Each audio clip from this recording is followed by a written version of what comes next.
Welcome, welcome, welcome. Welcome to Q&A with Dr. Mercy. I'm Dr. Mercy, and welcome to our show. First of all, I hope you had a wonderful day, and I hope you're ready to rest and relax this evening. Before I get into our show, let me ask, where are you viewing this episode from? So, where are you viewing this live? What city, what state, even what country are you viewing us from? If you could type it down in the comment section. I always like to know how far our reach is.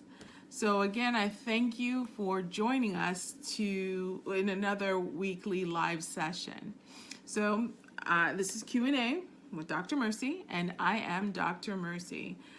And today's episode is going to be about weight loss trends. We see it all the time. There's always this new trend when it comes to weight loss. And so there's going to be two weight loss trends that I want to talk about today. And just to get us more clarification on if we should do these methods or not. But before I do, I wanted to say that we're still doing the 2023 Water Challenge. And so for those who are still doing the challenge, keep it going. I hope you're noticing some change. I have noticed some change. When I focus on my water intake, I've noticed that I've been less tired. I've also noticed that the typical aches and pains that I previously had have kind of somewhat gone away.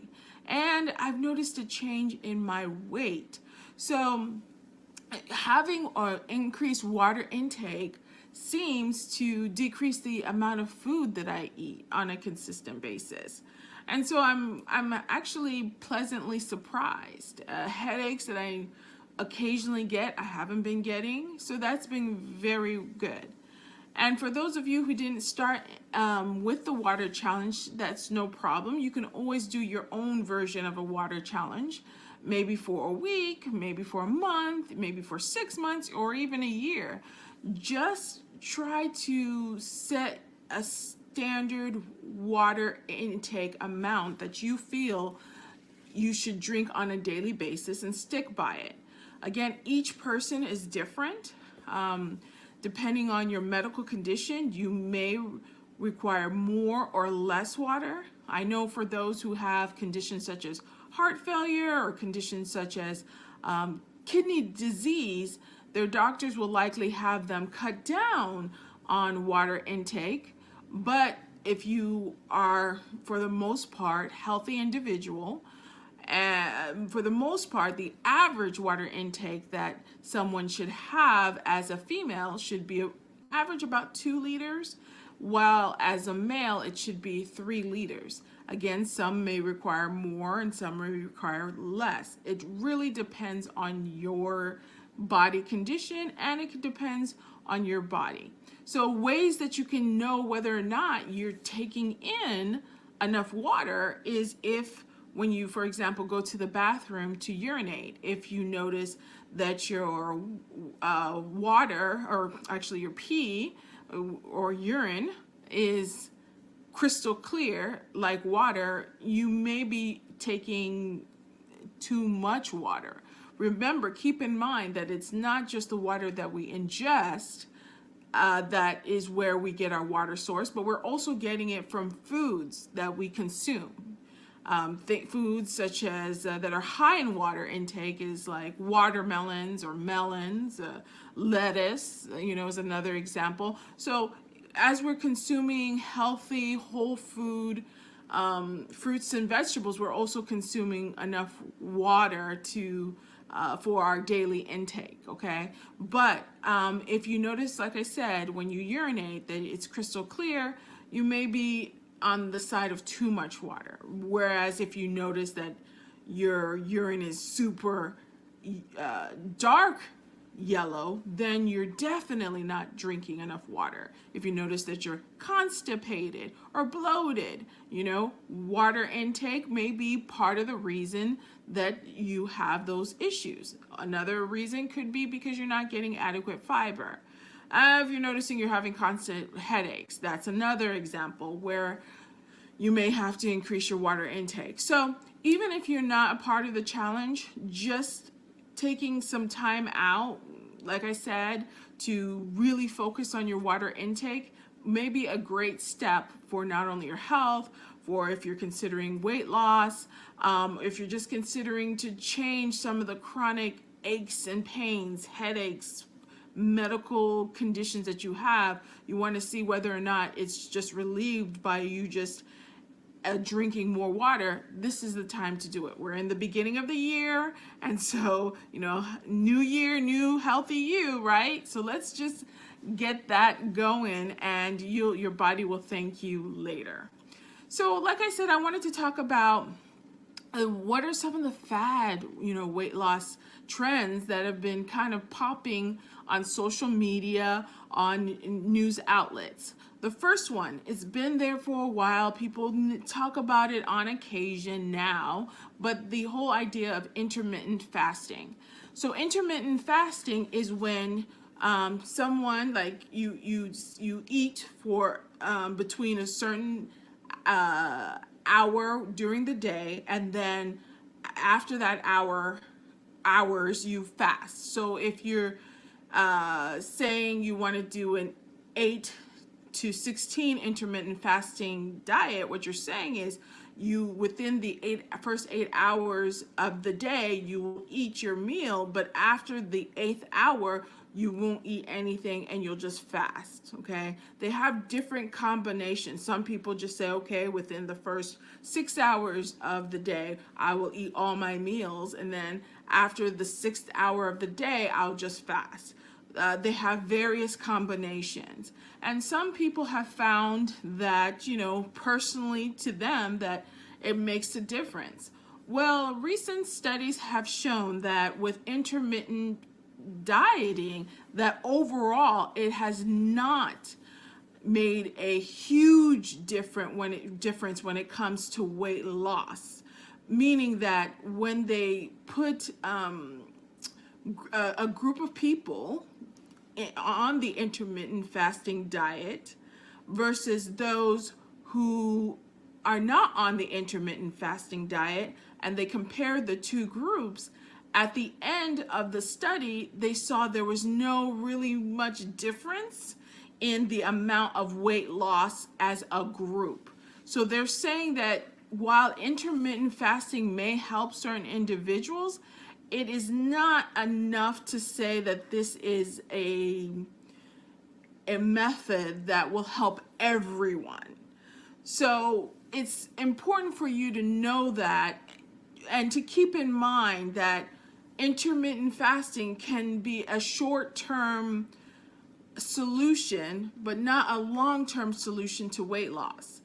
In other words, if you do intermittent fasting, yes, you may notice the 1 pound, 5 pound weight loss initially.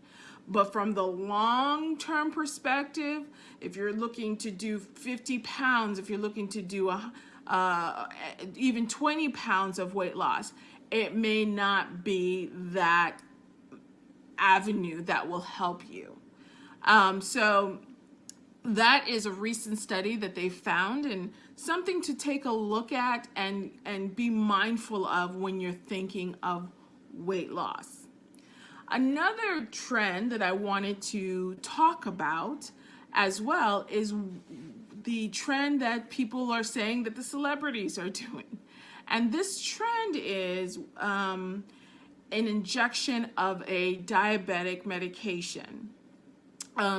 It's actually the diabetic medication that they tend to be using. It's called Ozempic, and it's a medication that typically diabetics can inject once a week to control their blood sugars. Well, scientists and researchers have noticed that those who are on this medication for their diabetes, not only has it helped to control the blood sugars, but it has also helped to promote weight loss.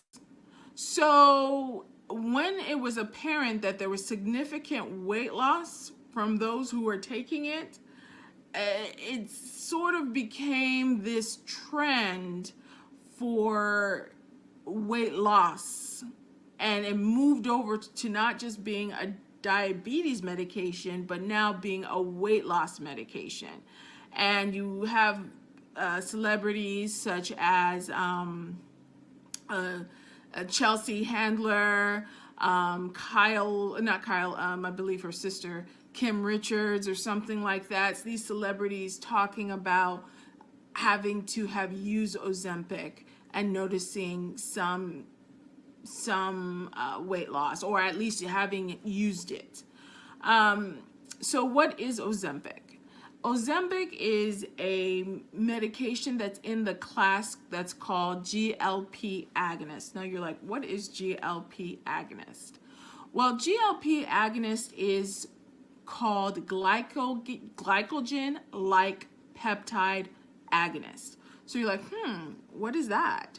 Well, glycagon is a hormone that the body produces as we eat, okay? As we eat, the body produces this hormone.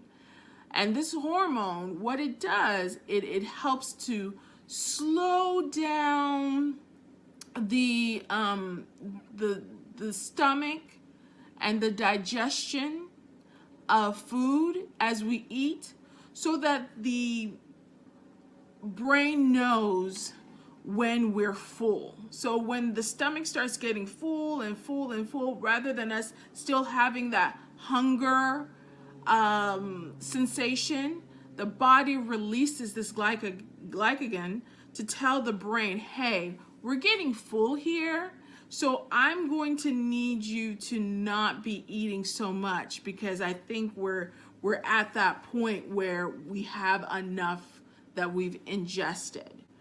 So glycogen also helps to have our pancreas, which is the organ that releases insulin from our body. So glycagon, thank you, I keep on saying glycogen, but glycagon helps to have the pancreas release insulin, okay?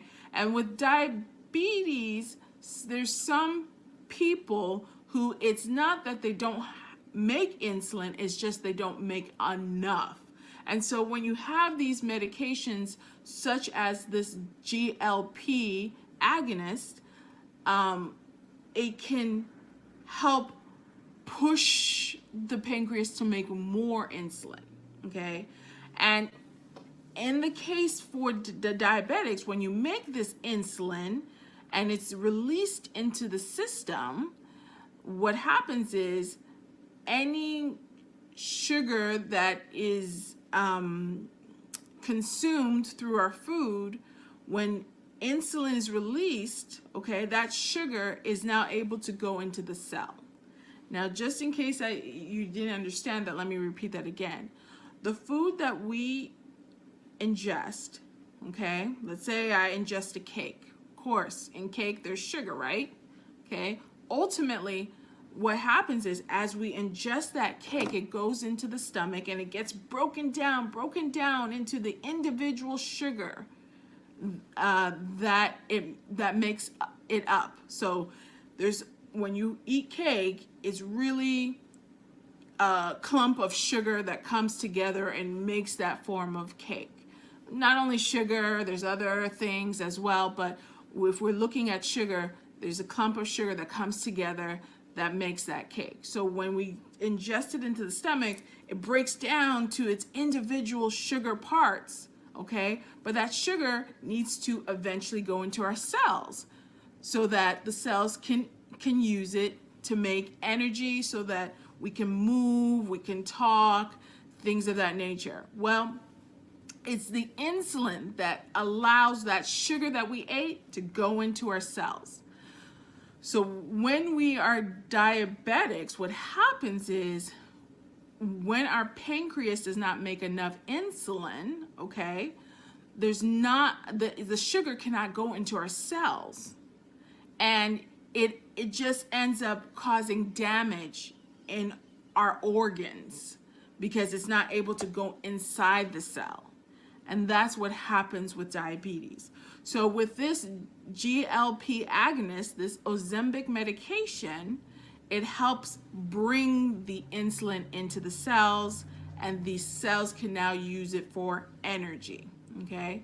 But at the same time, it tells the body, hey, we're full here, do not ingest more food.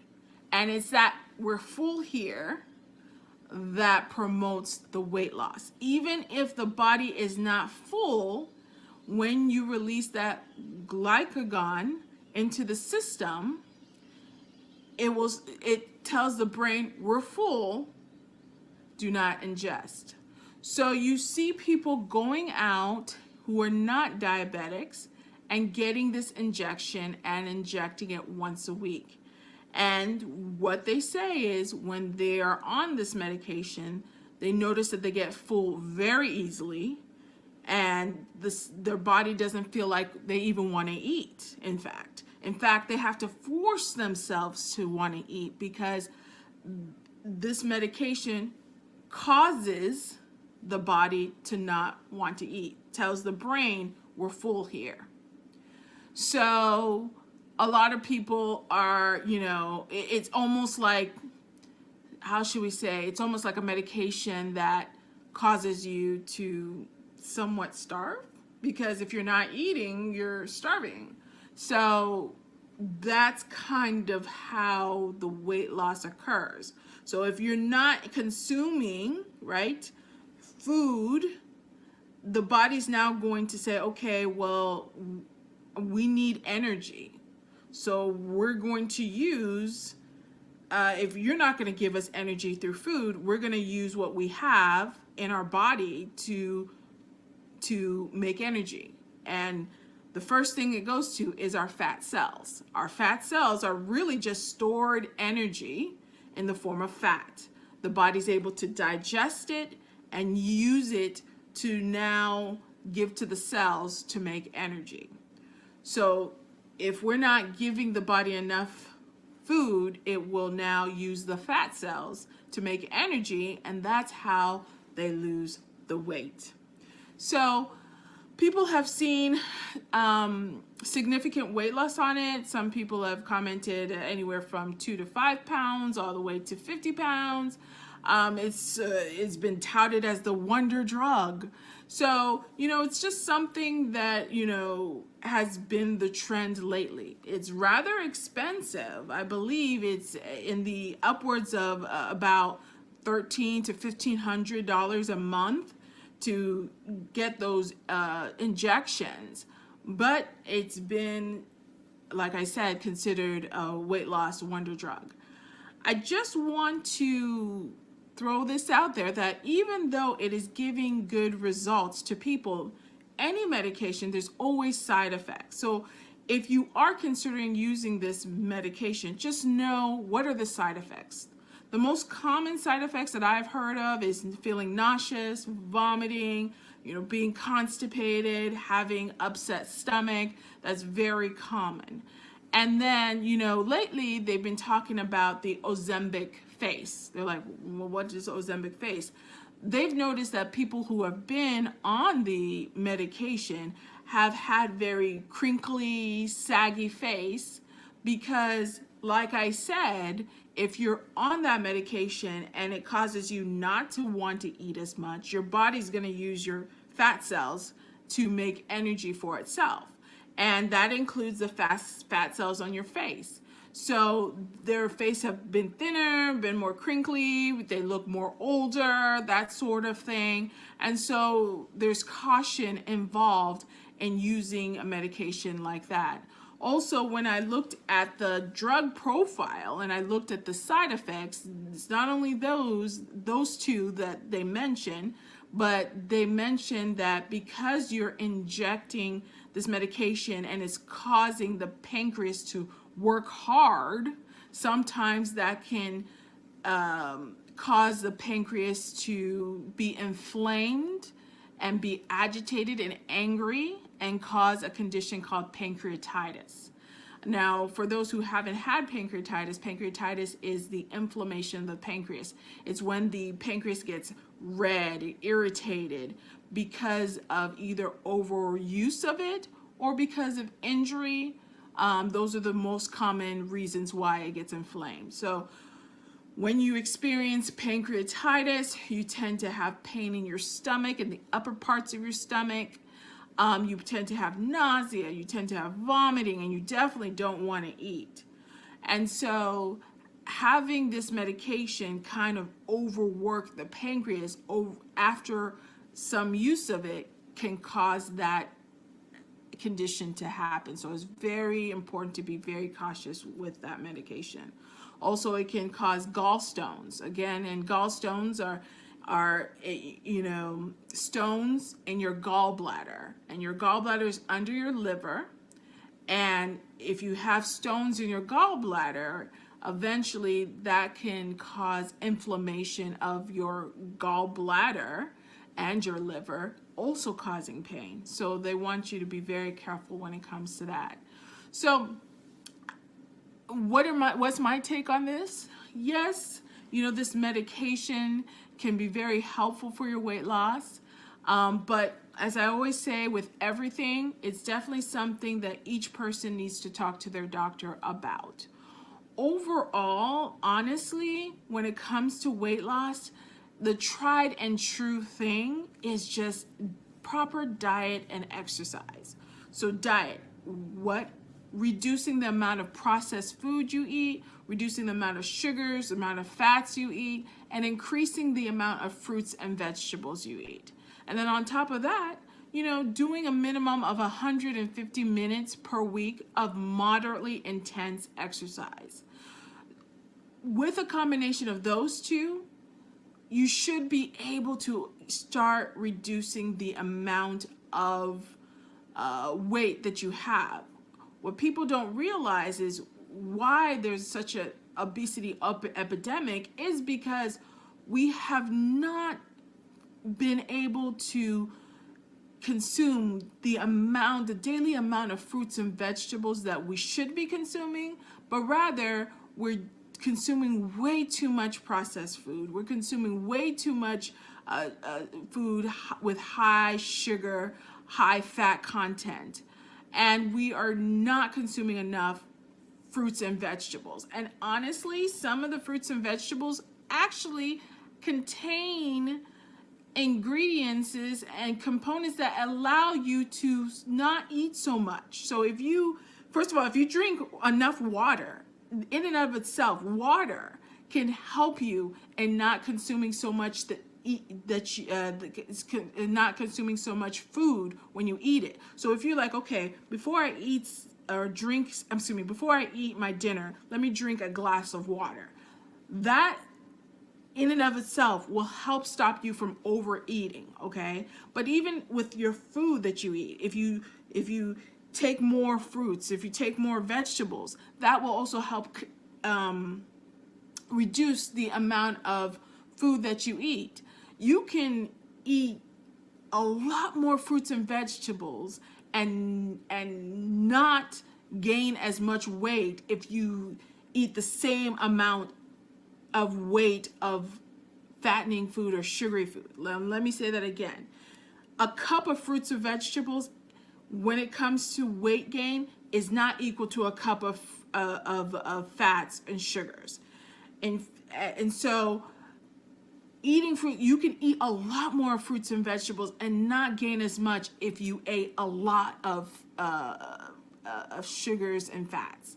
So it's high time that we start changing our mind and we start changing our plates and consider less meat, consider less processed food, consider less sugar, and have our plate full more with vegetables, and then also with some fruits as well.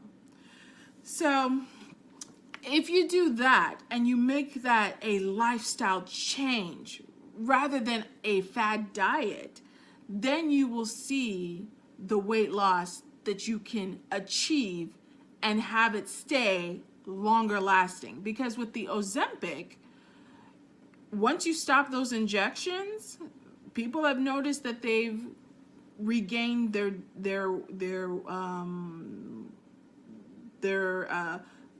regained their weight. But if you make a lifestyle change, as you are likely aware, you'll be able to see that that lifestyle change in the way you eat will have a longer lasting effect when it comes to weight loss.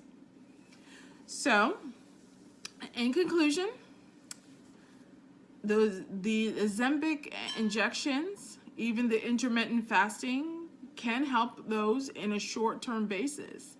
But for long-term weight loss, it's really important that you focus on how do I change the way I eat and how do I change the way I move around, otherwise known as activity, otherwise known as exercise.